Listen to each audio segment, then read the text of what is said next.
नमस्कार, आप देख रहे हैं व्यू वन न्यूज। मैं हूं आपके साथ नमन शर्मा।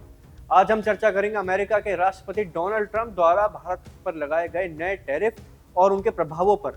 राष्ट्रपति ट्रंप ने हाल ही में कांग्रेस के संयुक्त सत्र को संबोधित करते हुए घोषणा की कि अमेरिका 2 अप्रैल से रेसिप्रोकल टैरिफ यानी प्रतिशोधात्मक टैरिफ लागू करेगा। ये टैरिफ उन देशों पर लागू होंगे जो अमेरिकी उत्पादों पर उच्च शुल्क लगाते हैं, जिनमें भारत, चीन, ब्राजील, मेक्सिको और कनाडा शामिल हैं। ट्रंप ने विशेष रूप से भारत का उल्लेख करते हुए कहा कि भारत अमेरिकी ऑटोमोबाइल पर 100% से अधिक टैरिफ लगाता है, जो अमेरिका के लिए अनुचित है। इन नए टैरिफ के तहत अमेरिका उन देशों से आयात उत्पादों पर वही टैरिफ लगाएगा जो वे अमेरिकी उत्पादों पर लगाते हैं। यदि कोई देश गैर आर्थिक बाधाओं का उपयोग करके अमेरिकी उत्पादों को अपने बाजार में प्रवेश से रोकता है, तो अमेरिका भी उनके उत्पादों पर समान बाधाएं लगाएगा। ट्रंप ने कहा कि ये कदम अमेरिका के लिए ट्रिलियन डॉलर की आय और नौकरियां पैदा करेगा। इन टैरिफ का भारत पर महत्वपूर्ण प्रभाव पड़ सकता है, विशेष रूप से उन क्षेत्रों में जो अमेरिकी बाजार पर निर्भर हैं, जैसे कि फार्मास्यूटिकल, वस्त्र और आईटी सेवाएं। उच्च टैरिफ के कारण इन उत्पादों की कीमत अमेरिका से बढ़ सकती है, जिससे उनकी मांग में कमी आ सकती है। यह भारतीय निर्यातकों के लिए चुनौतीपूर्ण हो सकता है और अमेरिकी उपभोक्ताओं के लिए भी कीमतों में वृद्धि का कारण बन सकता है। इन चुनौतियों के बावजूद भारत और अमेरिका के बीच व्यापार वार्ताएं जारी है। भारत के वाणिज्य मंत्री पीयूष गोयल वर्तमान में अमेरिका में हैं और अमेरिकी व्यापार प्रतिनिधि जेमिसन ग्रीन के साथ बातचीत कर रहे हैं, जो ट्रंप की टैरिफ योजना को लागू करने के लिए जिम्मेदार हैं।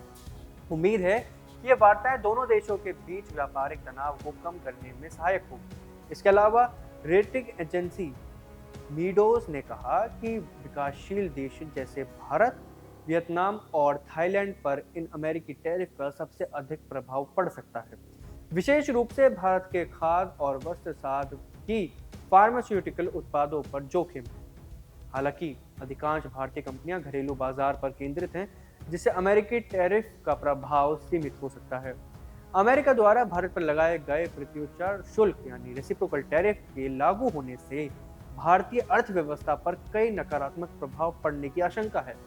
प्रमुख नियंत्रित क्षेत्रों जैसे रसायन, धातु उत्पादन, आभूषण, ऑटोमोबाइल, फार्मास्यूटिकल और खाद्य उत्पादों को गंभीर चुनौतियों का सामना करना पड़ सकता है, जिससे वार्षिक नुकसान अनुमानित रूप से $7 अरब तक पहुंच सकता है। $7 अरब में 9 शून्य होते हैं। इसके अलावा भारतीय रुपए के अमेरिकी डॉलर के मुकाबले और कमजोर होने की संभावना है, जिससे आर्थिक दबाव और बढ़ सकता है।